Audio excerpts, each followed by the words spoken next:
Kaya't ang tuwirang anak niya, mararamdaman siya. Kaya't ang mga mahal ko, magnilay at magbulay kayo. Paano pakikilala ang Ama sa buhay niyo?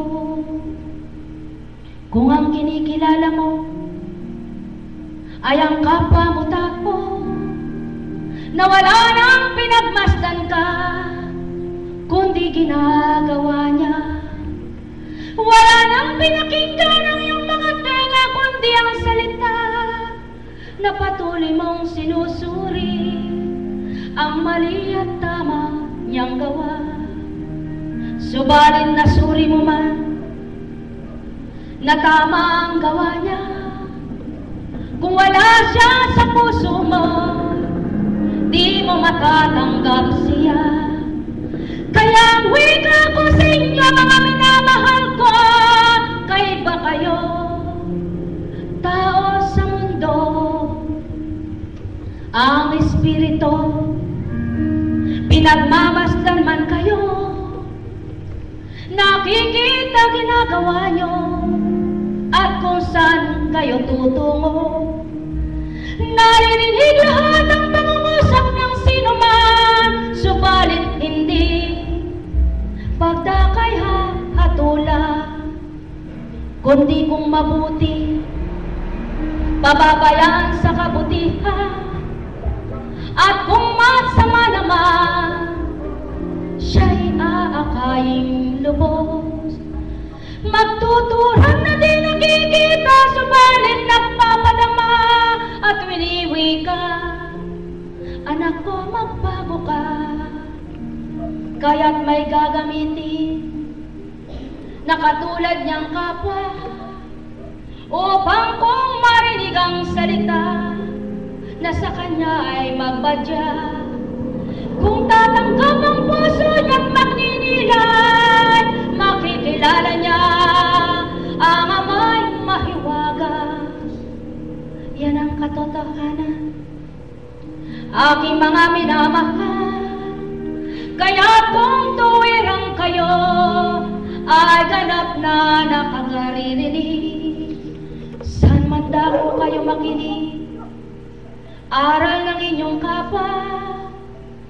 Kung di ninyo batidyaon at ngayon lang napakinggan, kung nagnilay ng kulay, tumanggap ka, may nakakamta, nababago kay isipan. Kaya't yan ang layunin ng Ama sa inyo, anyang dahan.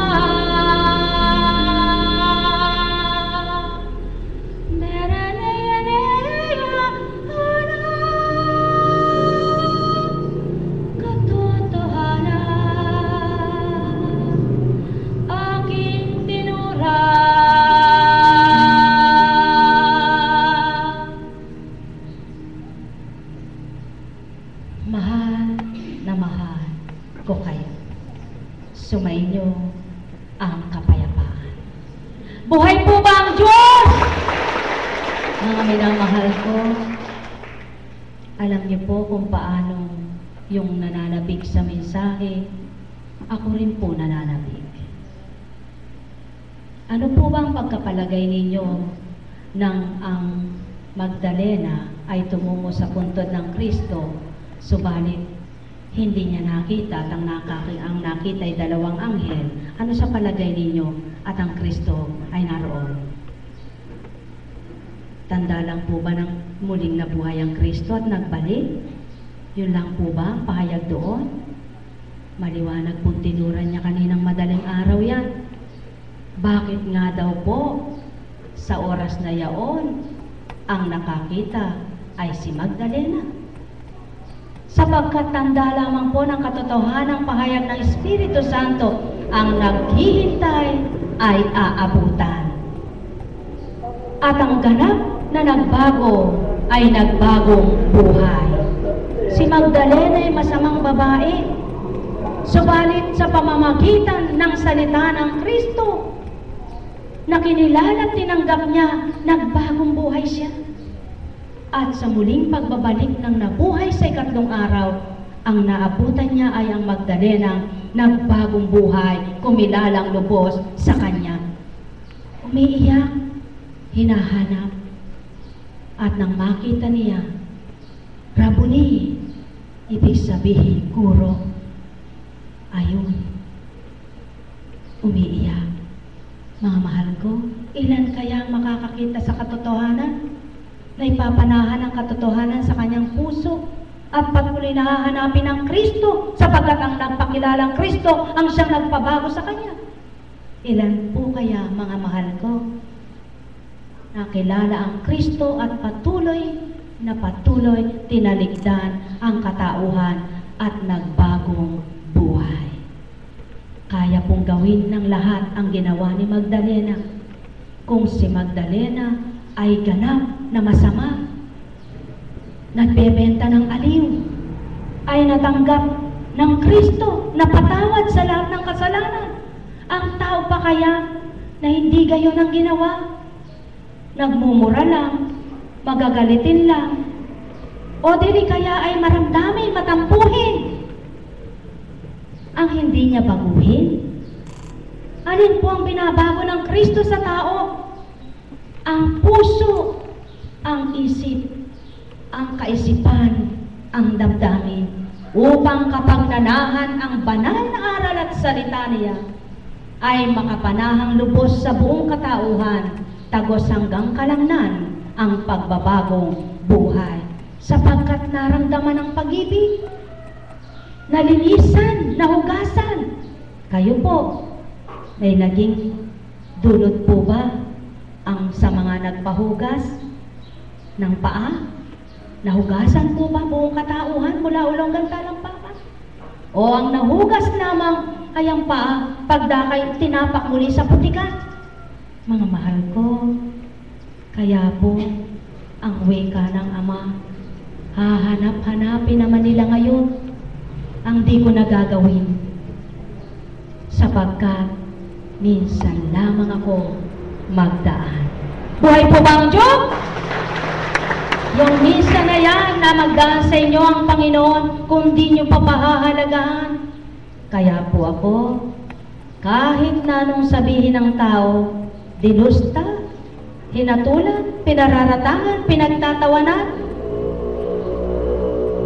salita lang po yan. Hindi naman nakamamatay yan. Ang nakamamatay, ang gagawin ng Ama sa'yo sa ora mismo, mamatay ka. Di mo man siya makikita, di mo man siya nakita. Kapag tinura niya, mamatay ka, mamamatay ka. Tulad ng igos. Wala ka ekang silbi, wala kang kabuluhan, di ka nagbubunga. Mamatay ka. Kinabukasan, dumaan ang mga lagan, patay ang igos. Buhay po ba ang Diyos?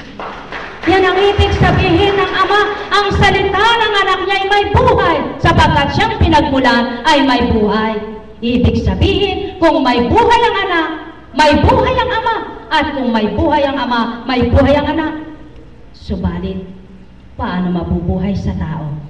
Kaya may espiritu na binigay sa tao.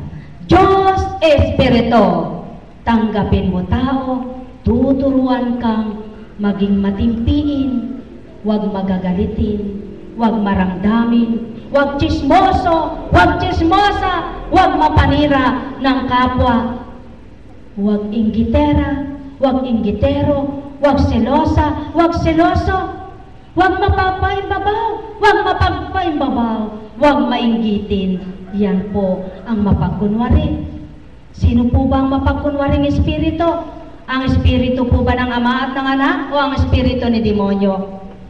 Mga mahal ko, titigan nga po ninyo ang katabi nyo. Tingnan nyo nga kung espiritong mandaraya ang katabi nyo. Titigan ninyo.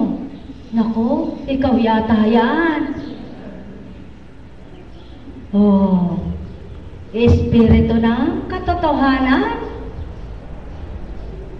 tanggapin mong lubusan. Espiritu ng kaliwanagan, manahan sa iyong tuwiran. Espiritu ng buhay, maging ganap sa inyong lahat. At sinisigurado ng Ama, Espiritu ng kadakilaan niya